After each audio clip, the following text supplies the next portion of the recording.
Queridos irmãos, amigos, os que estão aqui presentes nessa noite, os que estão em seus lares, aqui nas proximidades, outros estão distantes.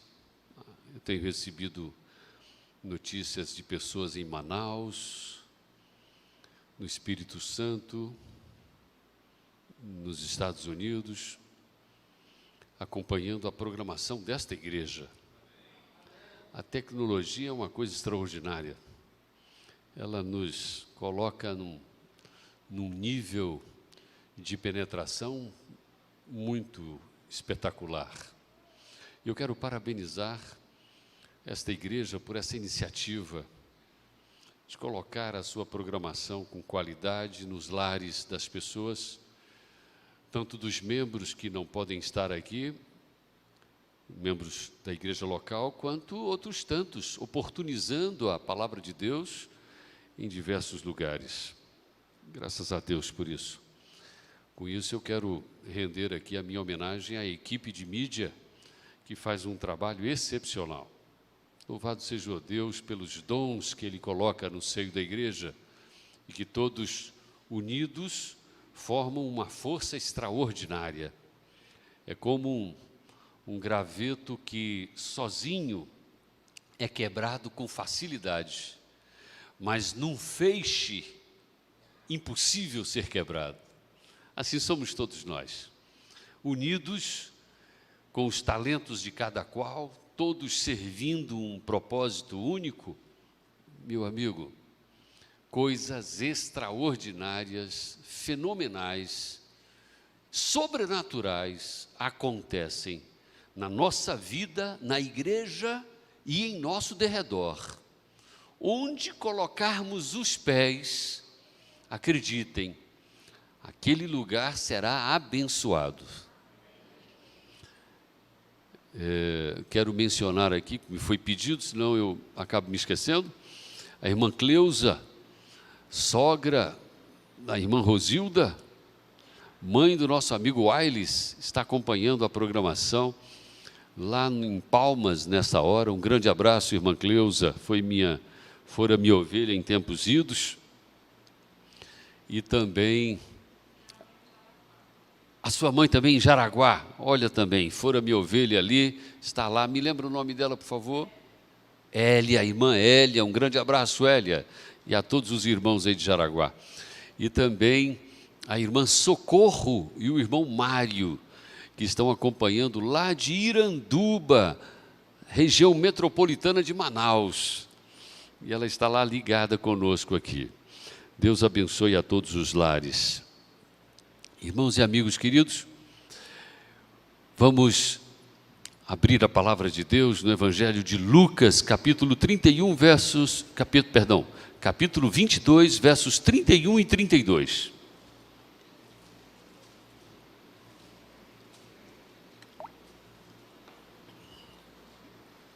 Lucas, capítulo 22, versos 31 e 32. Aqui está a caixinha para os pedidos de oração, uma caixinha muito bem elaborada, olha, muito linda, parabéns. Aí você faça o seu pedido de oração, mas faça com fé, acredite no que Deus possa fazer por você, na sua causa. Eu quero dizer para você que, sendo legítima a sua causa, a resposta é imediata. Deus tem formas de nos responder. Algumas vezes Ele responde sim de pronto, outras vezes Ele diz aguarde um pouco, não é hora, e outras vezes Ele diz não, porque Ele sabe o que é bom para a gente. Qual é o pai cujo filho peça um ovo e ele dê um escorpião? Cujo filho peça pão e ele dê uma cobra? Nunca. Assim é Deus conosco. Tudo que nós necessitamos, Ele nos provê. Ele é um Pai misericordioso. Ele é muito mais amoroso, cuidadoso, zeloso para com as minhas filhas do que eu. E Ele é muito mais zeloso e amoroso para comigo do que eu mesmo. Ninguém sabe mais sobre você, sobre suas necessidades, sobre minhas necessidades, do que o nosso Deus. Então, traga o seu pedido oportunamente, não agora exatamente, coloque aqui, porque no último domingo nós iremos queimar, numa cerimônia toda especial, esses pedidos de oração. Mas até lá eu tenho certeza que nós teremos testemunhos de pessoas que foram respondidas em suas preces e em seus clamores. Irmãos e irmãs, nós estamos caminhando para um tempo conhecido aí comumente como o novo normal. A realidade é que nada será como antes.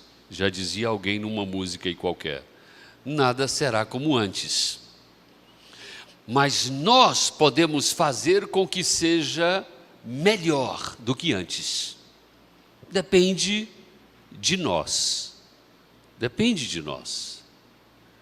Tudo está em nossas mãos. Tudo está em nossas mãos. Conta-se que um indivíduo queria pegar um sábio no contrapé, um sábio muito famoso, e ele então chegou com as duas mãos para trás, com um passarinho entre os dedos. Pegou um pardalzinho e segurou entre os dedos, e colocou a mão para trás. E disse para o sábio: sábio, muito sábio, me diga, o que eu tenho nas mãos, na minha mão, está vivo ou está morto? E o sábio então olhou nos olhos dele e lhe respondeu: se está vivo ou se está morto, depende de você. Porque a ideia do indivíduo era, se o sábio diz que está vivo, ele apertava o dedo aqui no pescocinho e apresentava o pardalzinho morto. Se o sábio diz que está morto, as duas únicas alternativas, ele abriria a mão e o pardalzinho voaria. Se está vivo ou se está morto, depende de quem? De você. Se você é um crente avivado ou morto espiritualmente, depende de você. Se você tem talentos e dons que sejam usados pelo Espírito Santo ou sejam enterrados por você, depende de você. Se você é uma pessoa operante, ativo, uma luz que brilha, ou uma lâmpada escondida debaixo da cama, uma pessoa apática e desalentada que não revela quem você é, depende de você. Tudo depende de você. E olha, queridos, nós estamos vivendo um tempo em que urgentemente o povo de Deus precisa se posicionar. Precisa se posicionar. É impraticável que nós andemos de ônibus por aí e não desencadeemos uma conversa com quem quer que seja ao lado para falar sobre o amor de Deus. Numa fila, na lotérica, você desperdiçar 10, 15 minutos ali, sendo que você pode começar a entabular uma conversa e levar alguém ao entendimento das coisas de Deus. Viajar horas e horas num ônibus ou num avião e não aproveitar esse tempo para falar do amor de Jesus. Viver ao lado de alguém, à sua esquerda, à sua direita, como vizinhos, por anos a fio, e nunca essas pessoas saberem quem você é no mundo espiritual. Conta-se que uma moça, durante a Guerra da Secessão, a Guerra Civil Americana, nos idos de 1860 a 1865, no governo do presidente Abraham Lincoln, conta-se que no sul dos Estados Unidos, as fazendas todas foram confiscadas pelo exército confederado, sulista, que defendia a permanência da escravidão. E numa dessas fazendas, os rapazes da fazenda foram todos convocados para servirem o exército. E uma moça, irmã dos rapazes, inquieta, ela queria participar também.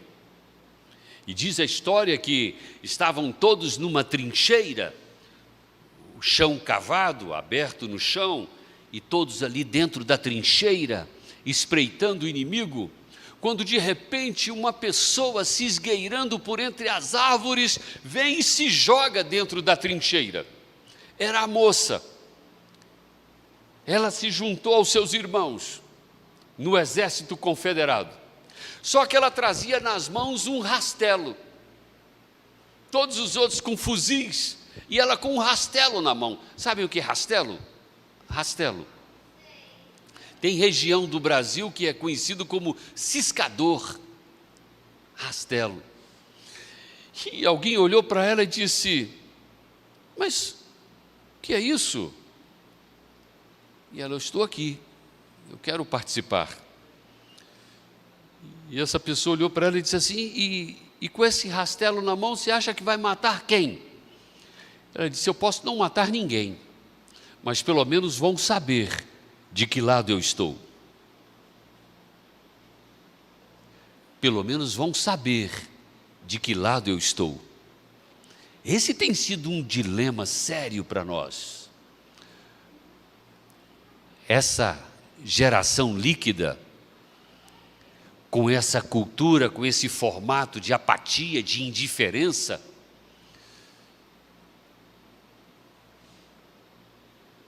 não se posiciona. Ninguém sabe de que lado você está. Uma sala de aula, no ensino médio, na faculdade, a sua vizinhança, seus empregados, seus patrões, ninguém sabe quem é você, ninguém sabe de que lado você está. Abra a Bíblia. Lucas capítulo 22, versos 31 e 32.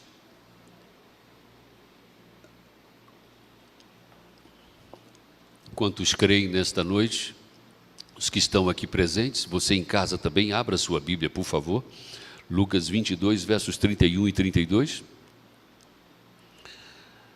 Quantos creem que da palavra de Deus pode vir virtude para as nossas vidas nesta noite? Quantos creem? Então oremos ao Senhor. Bondoso Deus, estamos com a Tua palavra aberta mais uma vez. Pedimos instrução dos altos céus. Tu sabes, ó Deus, que de mim mesmo não pode sair nada que edifique esta igreja ou a mim mesmo. Mas pelo poder do Espírito Santo, esse milagre pode acontecer agora, em nome de Jesus. Por favor, Deus, fales ao nosso coração. Se alguém adentrou aqui com o coração fechado, pesaroso, endurecido, magoado, ressentido, Senhor, amoleças esse coração, tire esse coração de pedra e coloque um coração de carne. Transforme essa vida.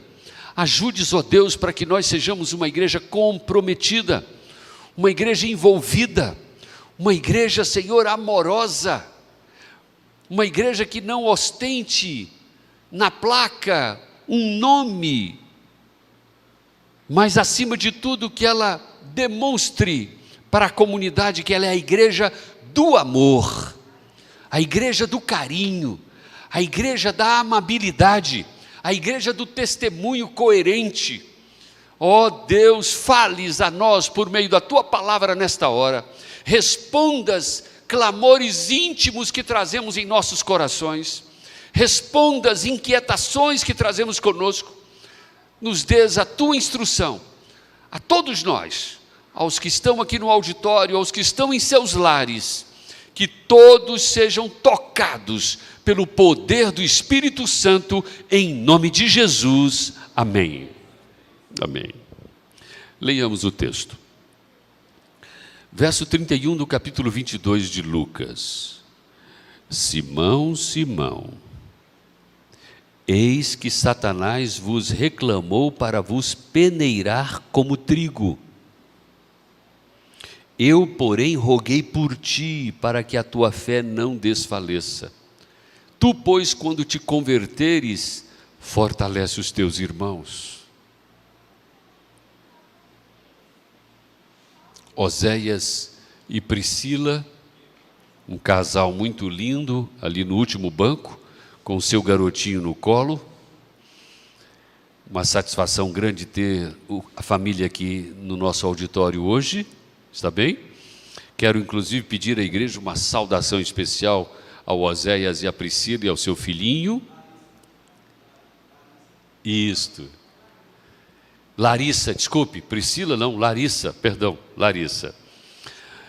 E amigos queridos, além do Oséias, da Larissa, do seu filhinho, há outros tantos mais aqui que vieram para receber uma porção especial da palavra de Deus. Nós precisamos estar envolvidos, ligados, comprometidos.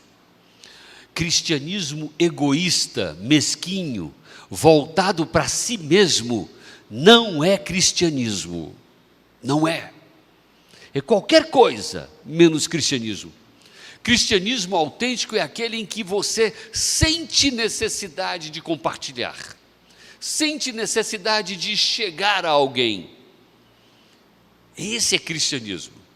E isso tem que acontecer conosco em nome de Jesus. Tem que acontecer.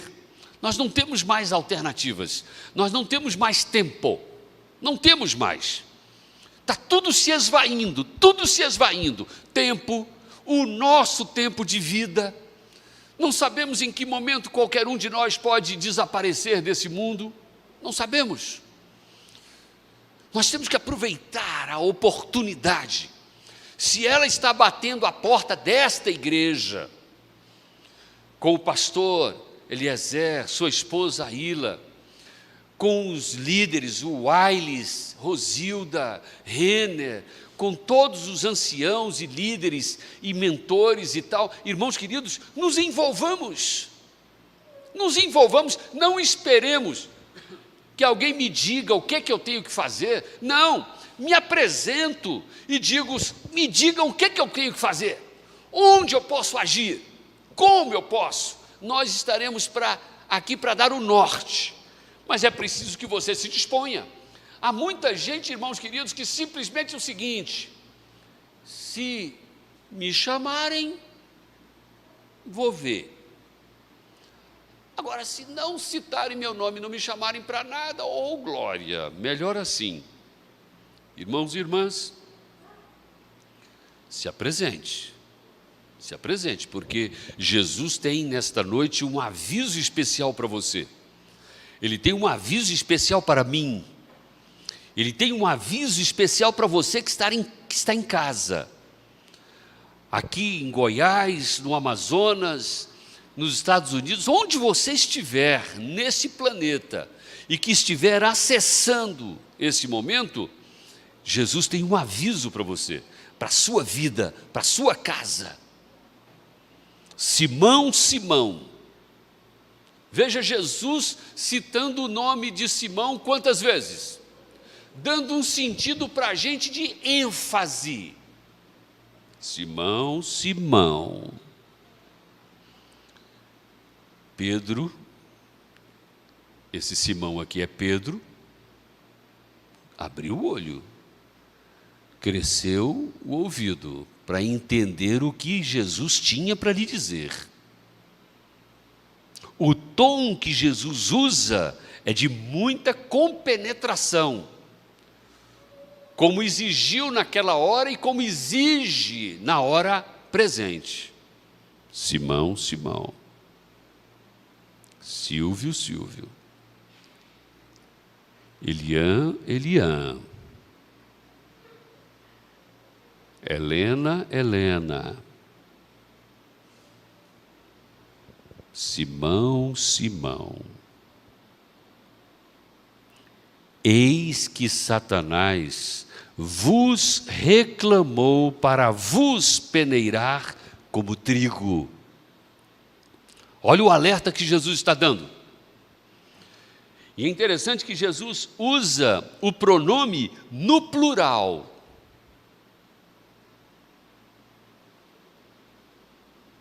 No plural. Segunda pessoa do plural. Indicando que Jesus está dando um alerta para Pedro, mas esse alerta, na verdade, entendimento meu, fora dado também a cada um dos demais discípulos. Porque Jesus diz que o peneiramento que o diabo quer fazer, o peneiramento que ele faz, a perseguição, as provações, não são restritas a A, B ou C, mas a todos aqueles que são discípulos de Jesus. Se você não quiser passar por esse peneiramento, por provações duras, se você não quiser ter a sua fé provada no fogo, então você vire as costas, saia desse movimento, saia desse rebanho e vá se envolver com os pagãos, com os mundanos que vivem os prazeres deste mundo, que já estão entregues nas mãos do inimigo e por isso não estão na lista dele. Só estão na lista dele pessoas que se decidiram por Jesus. Decidiu por Jesus, entra na lista negra de Satanás. E aí ele começa a trabalhar incessantemente contra tais pessoas. E Jesus chama Pedro à parte e diz para ele: Simão, Simão, eis que Satanás vos reclamou, a todos os discípulos. Ele vai peneirar todos vocês. Quando Jesus chama Simão, Simão, Jesus está demonstrando uma seriedade muito grande no recado que ele quer dar. É como se você tivesse um apelido. Cristiano tinha um apelido quando era garoto em casa? Tinha, mas é feio demais, é bom nem falar, né? Que apelido? Alguém aqui tinha um apelido em casa? Hein? Qual o seu apelido? Qual era o seu apelido, Rosilda, em casa? Preta? Pois é. Pensa a mãe da Rosilda dizendo: Preta.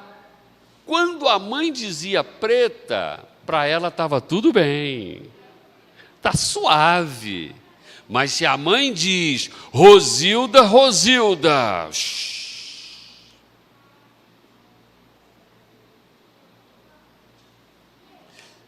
Jesus usa essa forma de linguagem para dar ênfase, maior seriedade naquilo que ele quer dizer, para despertar a pessoa para abrir-se para o que ele quer informar. Simão, Simão, eis que Satanás vos procurou. Jesus mostra que o diabo não é a história da carochinha. Ele existe. E é curioso, queridos, como a mídia mundial quer tornar o diabo uma figura simpática. Uma figura simpática. Quem aqui lembra de tempos idos, quando a gente era garoto? Isso era do meu tempo. Tinha um desenho chamado Gasparzinho Legal. Não, Gasparzinho, o Fantasminha Legal. Camarada, o Fantasminha Camarada. Olha, lidando com a imortalidade da alma, com uma coisa sobrenatural, mas de uma maneira simpática. Simpática. Eu vi um título de uma série, não estou fazendo propaganda, por favor, é ao contrário, corra disso, viu, Júlia? Em que o personagem central é Lúcifer. É uma série da Netflix. É o diabo que, na verdade, é justiceiro. Faz o bem, salva as pessoas. Olha o que a mídia está fazendo. E isso faz parte de um estratagema diabólico para tornar a figura do diabo algo tranquilo, sem problema algum. Você conviver com o maligno, conviver com o sobrenatural, de uma forma tal que não faça diferença onde você esteja. É por isso, irmãos queridos, que muita gente não se incomoda em que lugar frequente, onde coloca os pés, se pisa em campos encantados de Satanás ou não. Se vem adorar na igreja, ou se daqui saindo já vá para uma boate, para um barzinho, se vá para algum outro lugar onde é campo encantado do diabo, já não faz diferença, porque a mente já está entorpecida. A ideia de que o convívio com o mal é natural, já está de maneira subliminar implantada nas mentes. Implantada nas mentes. Jesus está dizendo que o diabo não é história de carochinha, ele existe. E todos nós sabemos disso, mas nem sempre nós nos conscientizamos disso e brincamos com situações que são notadamente dirigidas, orquestradas por Satanás. Mente entorpecida. Mente entorpecida.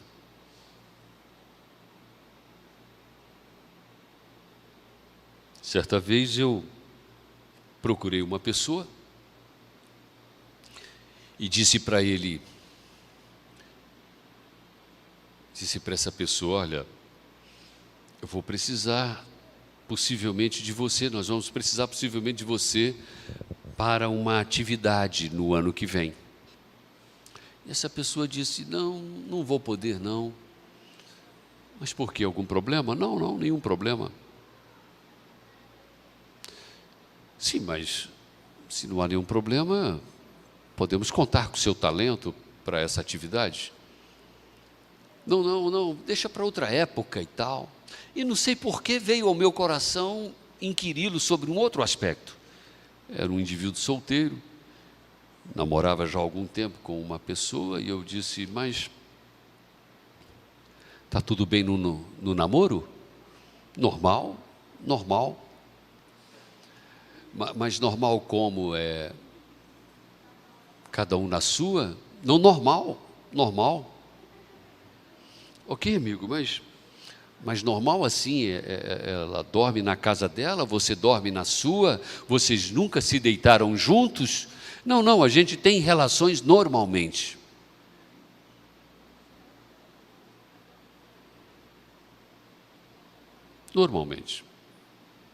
Normal. Eis aí o grande ardil do inimigo. É quando o pecado se torna uma coisa normal. Olhei para ele e disse, olha, você não pode continuar assim. Você terá que tomar uma atitude. Você, como é uma situação que está entre nós agora, nesse momento, eu vou lhe acompanhar. Você, por favor, cesse.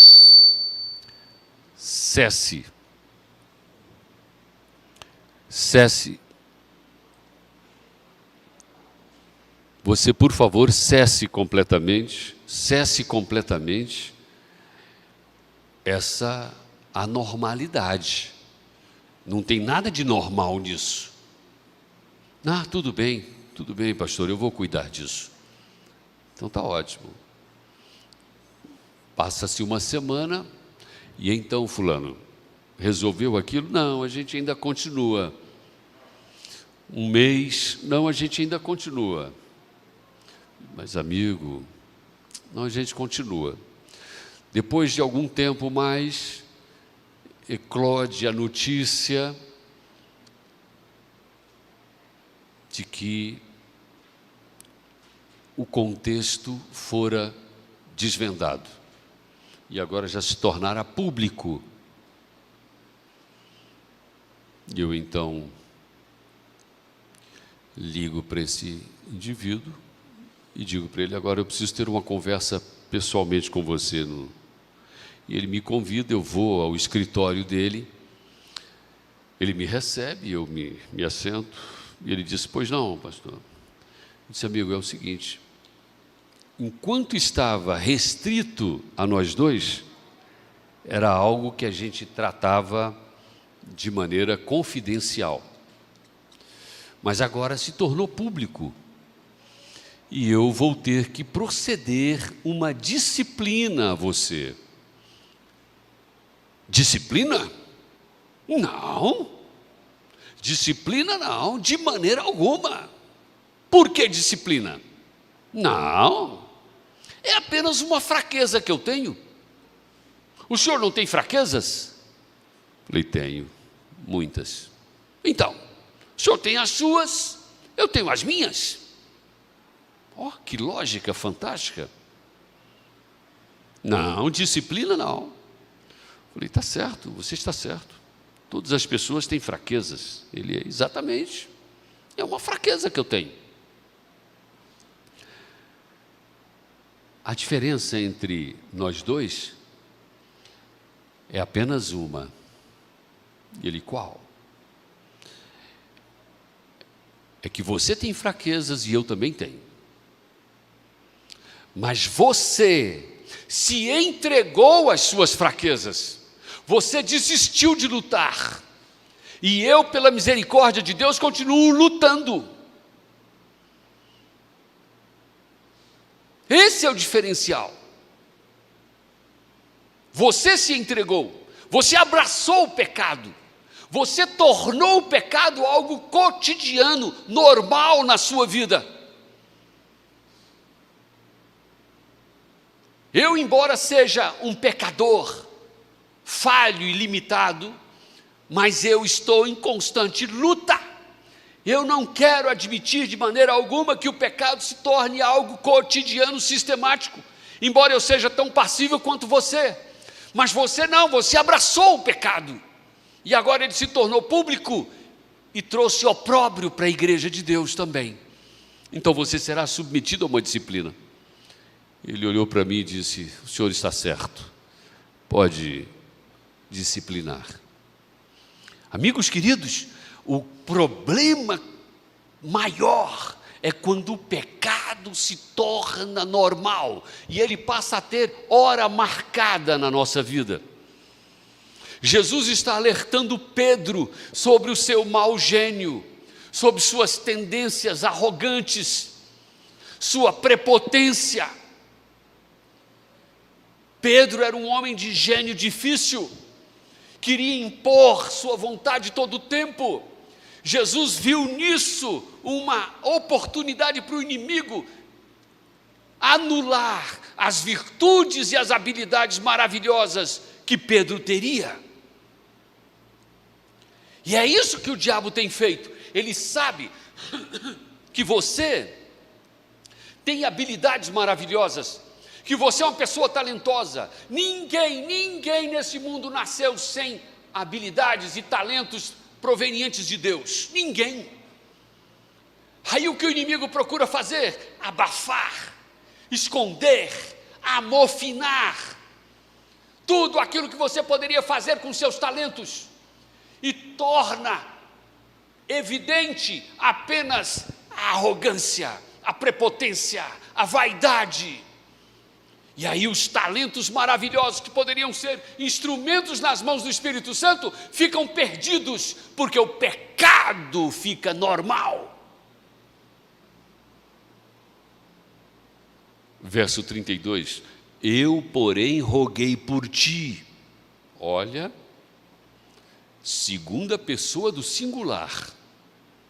Eu roguei por ti. O pecado, a tentação de Satanás, os ardis de Satanás contra o ser humano podem ser generalizados. Mas a intercessão de Jesus, a ação de Jesus em nosso favor é individual, é pessoal.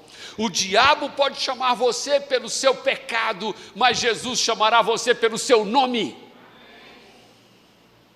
O diabo quer te destruir, quer magoar você, quer acabar com seu casamento, com sua vida familiar, com seus sonhos, seus projetos, com suas perspectivas maravilhosas, não apenas nesse mundo, mas também na eternidade.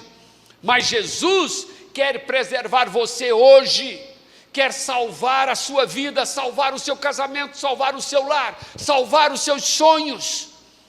E Ele faz isso de maneira pessoal, particular, e Ele propicia situações das mais diversas. Uma dessas eu classifico, é essa que nós estamos vivendo hoje, em que Ele propicia, Ele oportuniza a você e a mim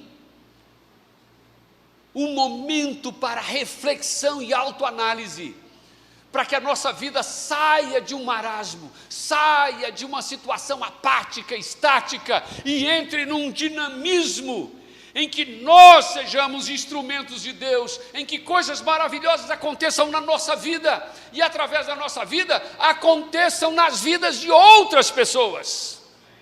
Mas é preciso ter um ponto de partida, e esse ponto de partida é você. É você. Não transfira essa responsabilidade, esse compromisso a ninguém mais. Assuma você. Jesus diz: eu roguei por ti, como Ele está rogando. Ele rogou por Pedro, Ele roga também por Silvio. Ele roga por você, por cada um de nós. Ele sabe da nossa realidade, da nossa fragilidade.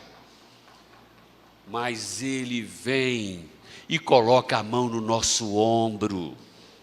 Ele diz: eu estou com você, eu te chamo pelo teu nome, tu és meu. Olha que maravilha! O inimigo fica tentando tomar-nos como propriedades dele, e ele se rebela terrivelmente contra alguém que sai das garras dele e se coloca nos braços de Jesus. Mas não adianta o inimigo espernear. Uma vez abraçados por Jesus, revestidos com a armadura de Deus, nós estamos incólumes contra o mal. Nós seremos mais do que vencedores, seremos sempre super vencedores em Cristo Jesus. Eu roguei por ti, para que a tua fé não desfaleça. Irmãos queridos, situações probantes têm levado pessoas ao desfalecimento da fé. Mas as situações probantes não deveriam nos desanimar, elas deveriam nos fortalecer, porque cada prova vencida é um quinhão a mais. O ouro é provado no fogo, é ali que ele se purifica. Não tome como sendo uma tragédia, uma desdita, um momento probante que você esteja vivendo. Não. Tome como sendo uma oportunidade de se achegar mais a Deus, se aproximar mais a Deus. É como bem cantou o trio, essa família linda. Às vezes é preciso uma montanha para nos mostrar que Deus está conosco. Às vezes é preciso um deserto. Deserto tem uma conotação de solidão, incompreensão, para nós percebermos que Jesus está ao nosso lado.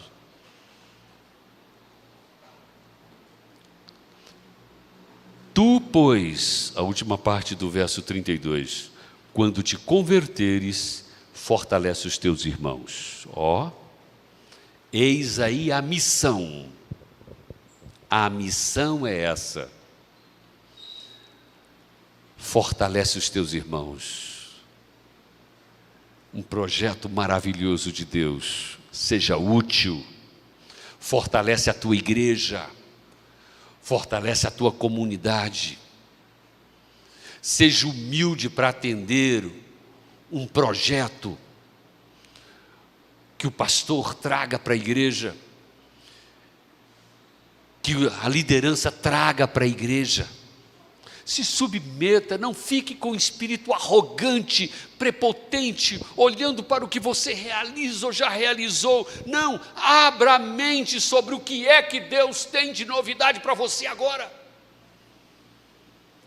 Não caia no engodo satânico da autossuficiência, da autobajulação, da autovalorização. Não! Deixe Deus apresentar para você novidades. E Deus é muito dinâmico. Se você permitir que Ele haja em você de maneira extraordinária, você verá que seus talentos, seus dons, suas habilidades tomarão nova forma, serão renovados. Mas é preciso que nós entendamos: Satanás é um inimigo incansável. Ele é um inimigo voraz. Ele não toma tempo, não tem trégua para ele, não tem férias. Não tem férias.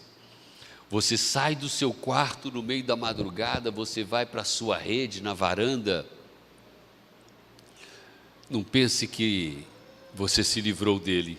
Lá ele tenta você.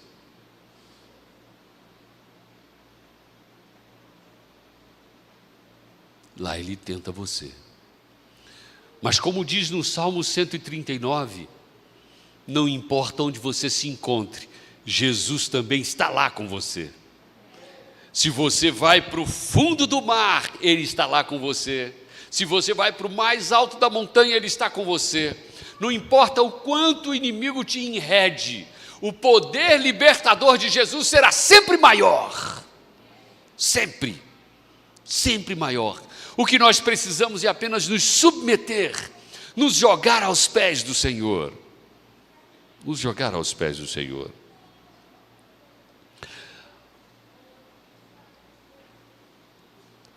Conta-se que durante uma guerra, a Guerra Civil Espanhola,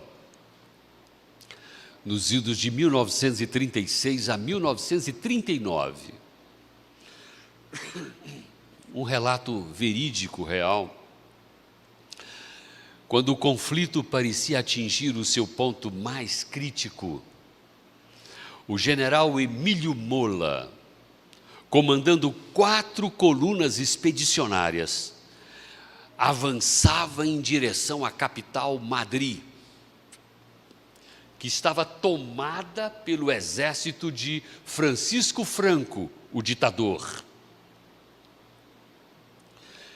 E todos os soldados naquelas colunas sabiam que a capital estava fortemente armada e que seria impossível tomá-la de assalto. Mas o que os soldados não sabiam é que o general Emílio Mola havia infiltrado uma 5ª coluna sorrateiramente dentro da capital. E essa 5ª coluna haveria de minar as forças, as armas, a proteção da cidade, para que as 4 colunas pudessem penetrar e tomar a cidade. O historiador Gibbon, 1737 a 1796, o historiador Gibbon atribui a queda de Roma não a causas externas, mas às internas. E ele menciona o poeta italiano do século XIV, Francesco Petrarca, que descreveu a queda de Roma nos seguintes termos: eis as relíquias de Roma. Quem pode jactar-se de tê-la destruído? A imagem da grandeza primitiva, Roma. Nem o tempo, nem os bárbaros podem gloriar-se de terem causado esta destruição estupenda. Foram seus próprios cidadãos, os mais ilustres dos seus filhos, destruíram a cidade. Muitas civilizações, irmãos queridos, foram destruídas pelas atividades sabotadoras internas dos integrantes da quinta coluna. Estas lições servem-nos de advertência também em relação à igreja. Não são as forças opositoras externas seus maiores inimigos, mas as tendências solapadoras que se insinuam dentro da igreja, estimuladas pelo grande adversário Satanás. Qual foi a maior derrota sofrida pela igreja cristã? A violência, a inquisição, a perseguição, o martírio? Não. Sua maior derrota foi quando passou a receber os favores do império e perdeu sua pureza e fervor, abandonou as catacumbas e se acomodou com as glórias deste mundo. Foi a quinta coluna que a debilitou internamente, pavimentando o caminho para o entorpecimento da fé e a implantação de um pseudo-cristianismo. E Satanás, queridos, exultou com alegria.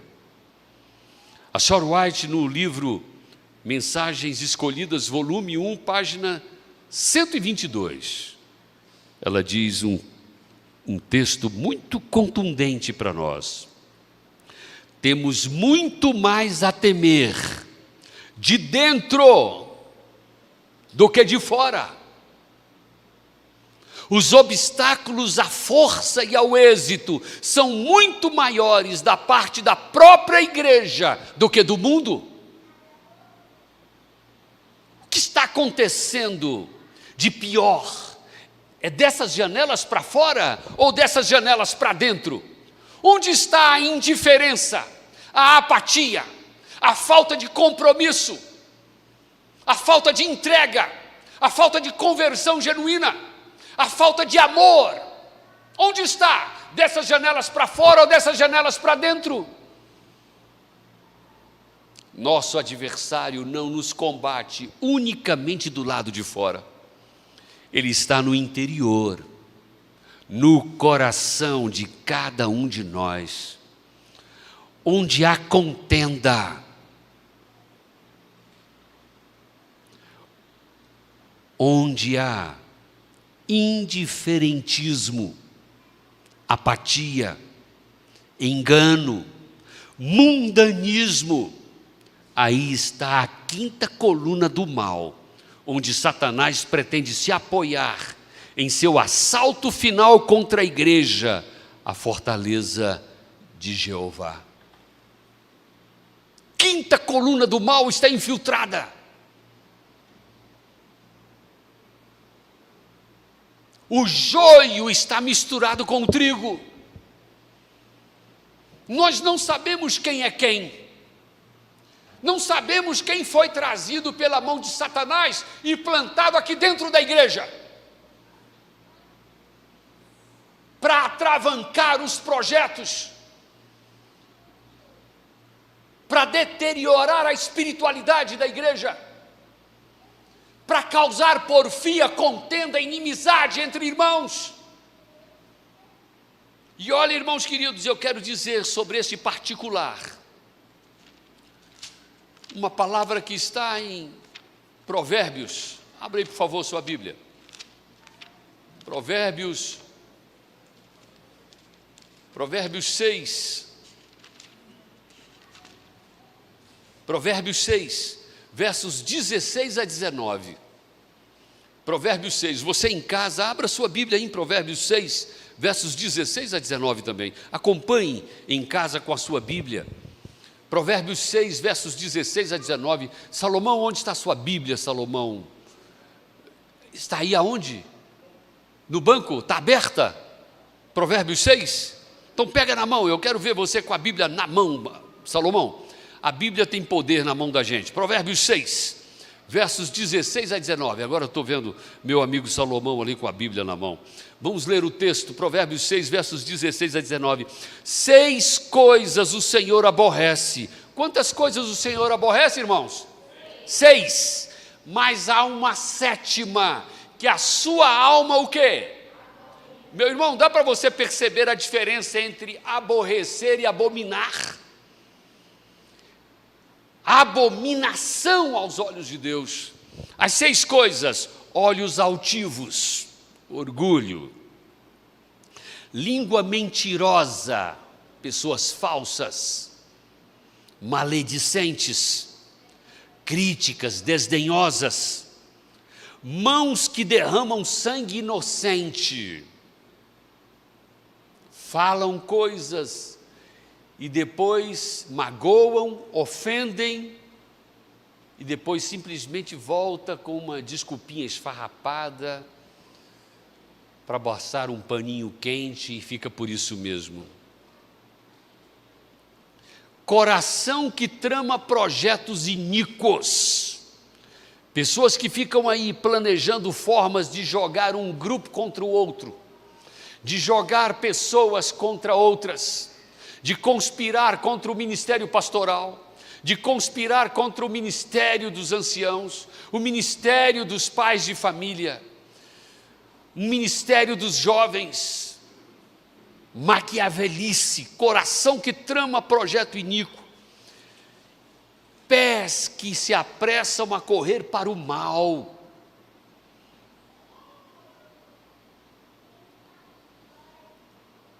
testemunha falsa, a 6ª, que profere mentiras, e a 7ª, que a alma do Senhor simplesmente abomina.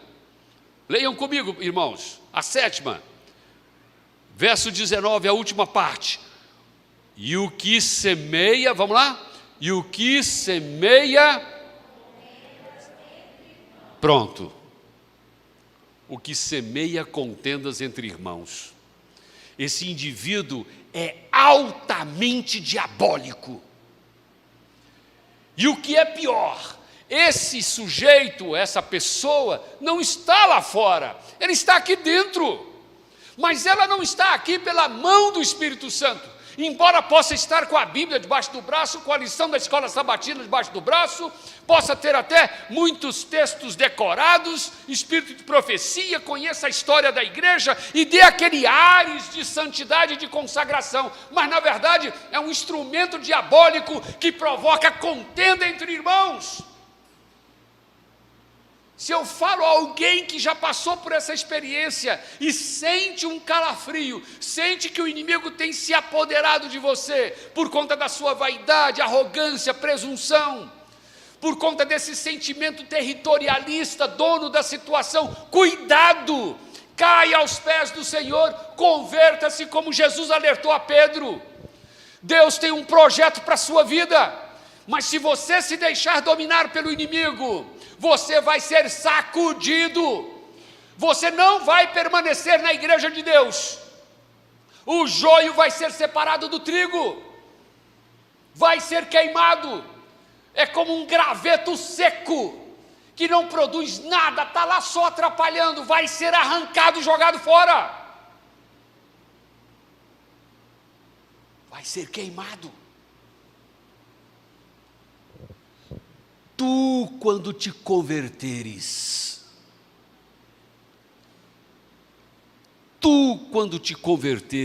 fortalece os teus irmãos. Sua vida tem sido de fortalecimento da igreja? Você tem se doado totalmente? Tu, quando te converteres. Conta-se que Martinho Lutero, o reformador, ele contava uma história em seus sermões, ele usava uma alegoria em seus sermões.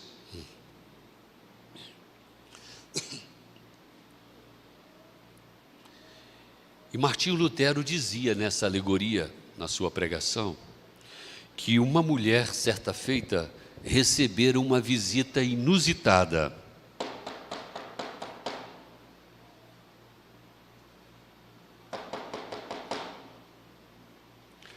Ela prudentemente chegou à porta da casa dela e perguntou: quem é? É o diabo. O que você quer? Eu quero entrar. Mas eu não vou deixar você entrar. Por favor, só um pouco. Já pensou essa cena acontecendo com você? O diabo batendo a sua porta? E ele se apresentando e se declarando como tal e querendo entrar? Você deixaria? Alguém aqui em sã consciência deixaria? Deixaria, Oséias? Jamais. Deixaria, Cristiano?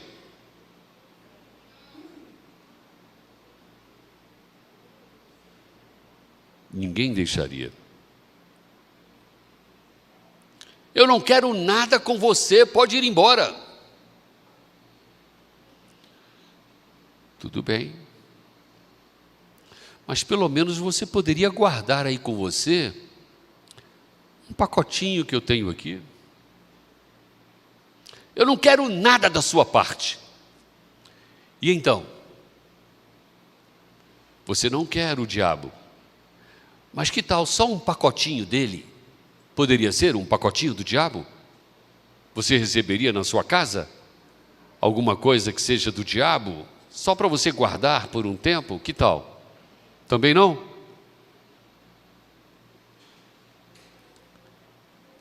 Pode ir embora, não quero nada seu. E ela então ouve os passos de alguém indo embora. Ela esperou algum tempo, trêmula, nervosa, angustiada, abriu a porta, olhou de um lado, olhou de outro, não viu mais nada, se sentiu aliviada e foi fechando a porta. Quando ela foi fechando a porta, ela viu um pacotinho no batente da porta. Ela olhou para aquele pacotinho, um embrulho bonito, um colorido bonito, um lacinho lindo. Aquilo chamou a atenção dela e ela curiosamente pegou aquele pacotinho. Peraí, mas ele falou alguma coisa de pacotinho. Aí ela então cheirou. Isso é uma das coisas que a gente faz automaticamente, né? Sentiu um perfume. Ela disse: não, as coisas do diabo não são perfumadas. As coisas do diabo são fétidas, são podres.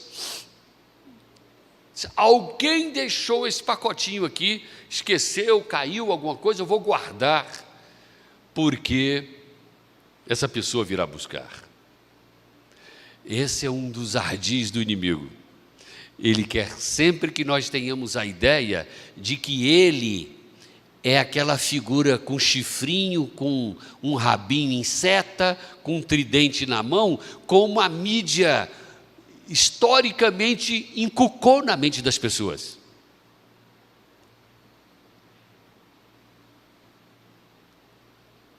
As coisas do diabo são muito feias, não são, irmãos? São ou não são? Hein? Uma capa assim da Playboy é sempre uma mulher com celulite, tudo caído. Não é assim? É assim?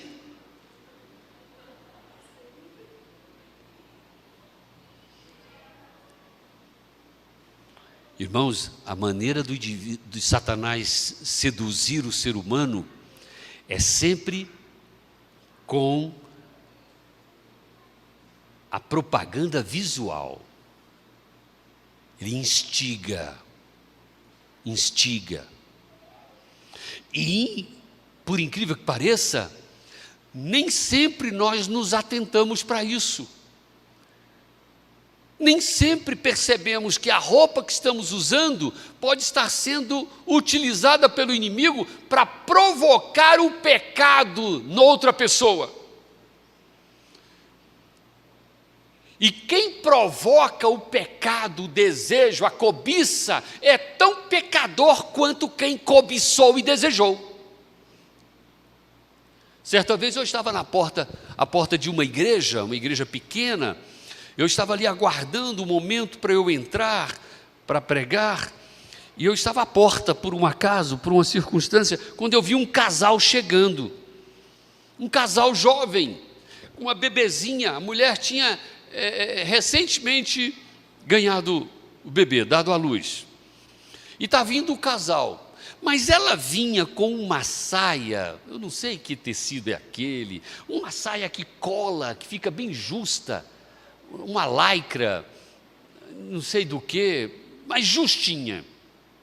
E ela vinha lutando para manter a saia lá embaixo, mas uma saia bem colada no corpo dela.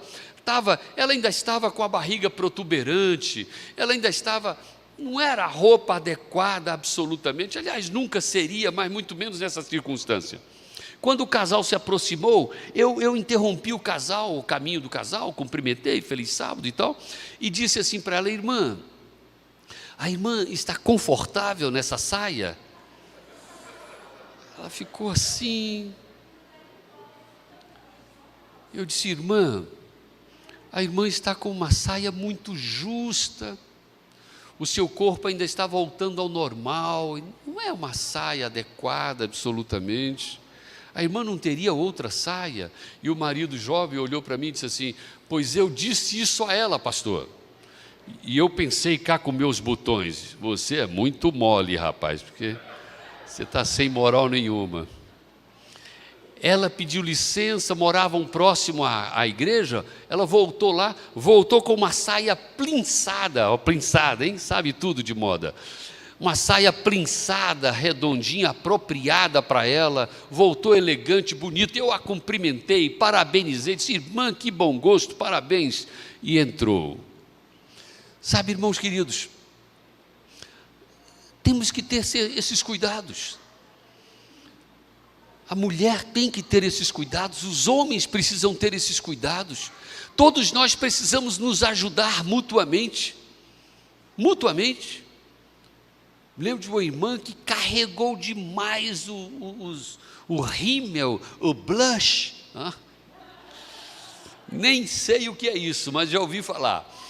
Carregou demais nos olhos assim, e uma irmã disse a ela, uma amiga, disse assim: fulana, não está muito carregado, muito forte não, aí sombra, não sei o quê. E ela nem deu bola. Aí ela vinha no corredor, na lateral da igreja, e eu topei com ela, a chamei à parte e disse: professora, ela era professora da escola adventista, eu disse: professora, você tem olhos tão bonitos, olhos claros, bonitos, não precisa disso tudo para destacar. Deixe o destaque natural, você vai ficar mais elegante, mais adequada. Ela correu no banheiro, lavou tudo, limpou e tal. Quando ela topou com a irmã no corredor novamente, a irmã: você tirou então? E ela disse assim: porque o pastor me disse. Porque o pastor me disse. Às vezes a posição da gente não pode ser uma posição legalista, invasora, agressiva, inóspita, mas uma conversa carinhosa, amorosa, elogiosa, simpática, pode fazer a pessoa refletir. O que nós não podemos, irmãos queridos, é deixar que as pessoas caminhem para o caminho da perdição, da sua desdita, simplesmente de braço cruzado, porque eu não tenho nada a ver com isso. Eu tenho tudo a ver. Eu tenho total interesse na salvação da família do Renner, eu tenho total interesse na salvação da família do Cristiano, eu tenho responsabilidade com vocês, como vocês têm para comigo. Nossa vida tem que ser uma vida envolvida, comprometida, e nós temos que nos abraçar em oração, em consagração. E onde alguém estiver deixando a desejar, é preciso que seja erguida uma mão, ou duas, ou três, para ajudar aquela pessoa a avançar.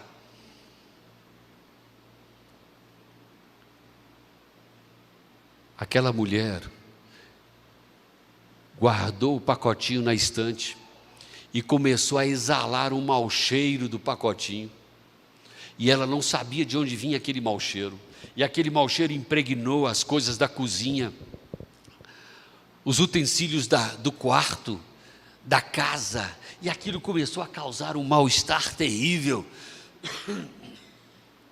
E onde havia um clima de harmonia, começou a haver contenda, brigas e intrigas.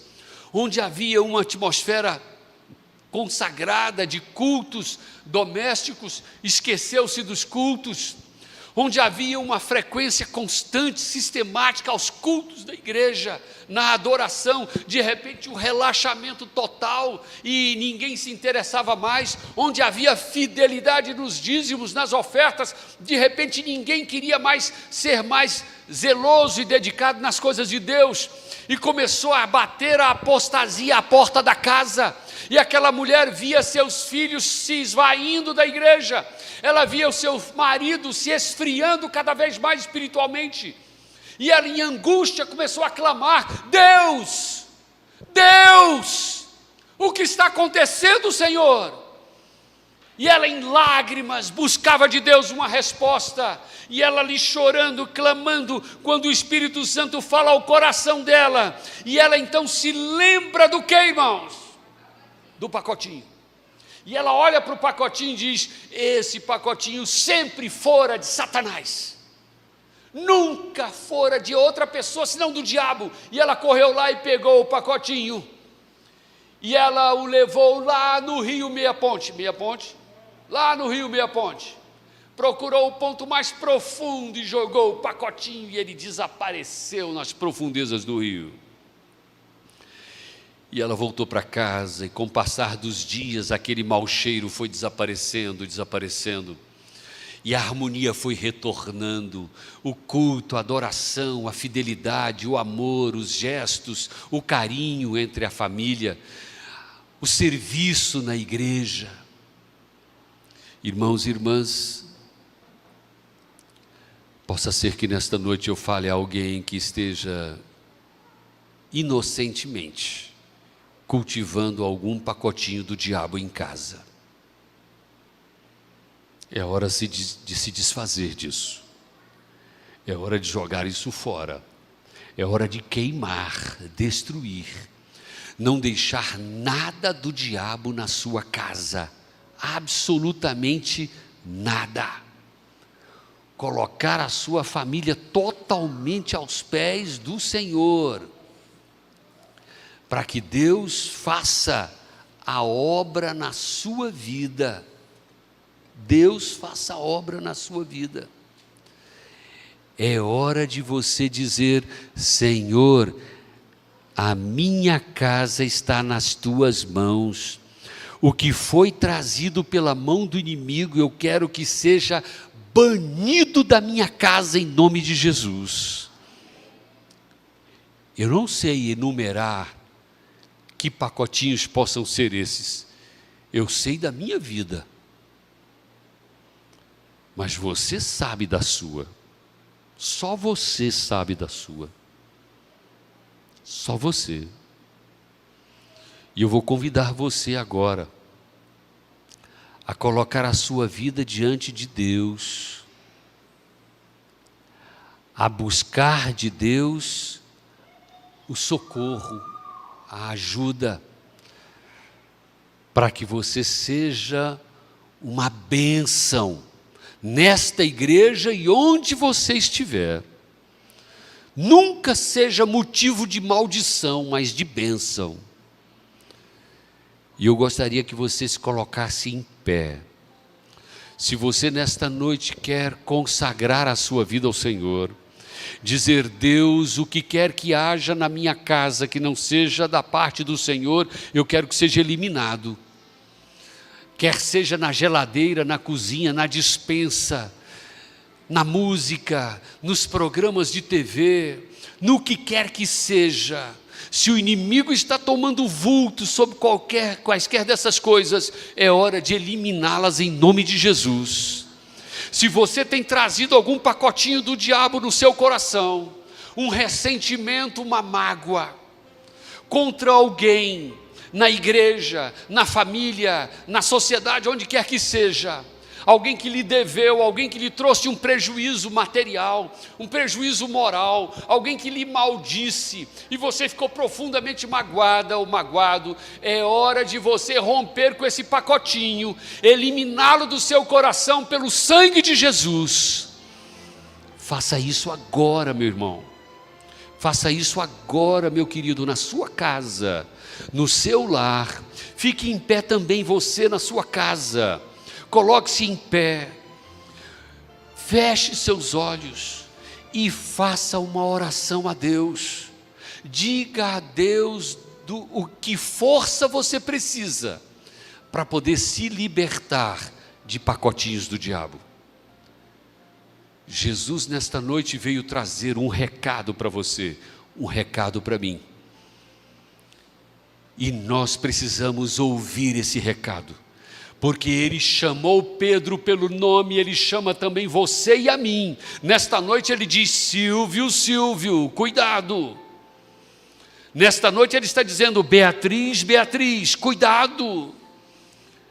Inimigo que intentam contra nós para nos enfraquecer moral, emocional, psicológica e espiritualmente. Mas, ó Deus, como Jesus venceu o inimigo na cruz do Calvário, pelo sangue do Senhor Jesus, nós também o vencemos nesta hora, em nome de Jesus. Ó Deus, como o Senhor transformou a vida de Pedro e o usou poderosamente, nós também queremos ter nossas vidas transformadas e queremos ser usados por Ti poderosamente. Ajuda-nos, ó Deus, abençoe a igreja e o seu pastor, abençoe aos líderes e as famílias, para que nós nos unamos, porque o Senhor tem grandes coisas para nós, grandes coisas a serem realizadas, muitas almas a serem ganhas. Por favor, Deus, prepara-nos, desperta-nos. Se o inimigo de alguma maneira tem conseguido nos sacotear, Senhor, que ele seja derrotado nesta noite mais uma vez, em nome de Jesus. Abençoes a tua igreja presente neste auditório e a tua igreja nos lares, quer seja deste distrito, quer seja de Cidade Jardim, quer seja em Manaus, quer seja em qualquer lugar onde esta palavra esteja chegando, Senhor, que a tua bênção seja neste lar, e que esta pessoa que nesse instante se rende aos teus pés, seja transformada pelo poder do Espírito Santo. Toma-nos em teus braços de amor, lava-nos de todo o pecado e de todo o mal. Nós oramos, seguros e certos da tua bênção, em nome de Jesus. Amém, Senhor. Amém. Deus abençoe a todos os queridos, Deus os ilumine. Próximo domingo, pela graça de Deus, se Deus assim permitir, estarei com vocês novamente. Peço que os anciãos, coordenadores, o pastor, mentores, venham aqui à frente rapidamente para uma palavra rápida de orientação, e todos os demais estão despedidos. Que Deus os abençoe. Eu espero que até o próximo domingo eu consiga ir à porta para cumprimentá-los. Nem que eu tenha que encher a minha mão de álcool para pegar na mão de vocês. Oséias e Larissa, boa noite ao casal, ao filhinho lindo. Que Deus os abençoe. Espero vê-los em breve, está bem? Um grande abraço. Deus os abençoe a todos.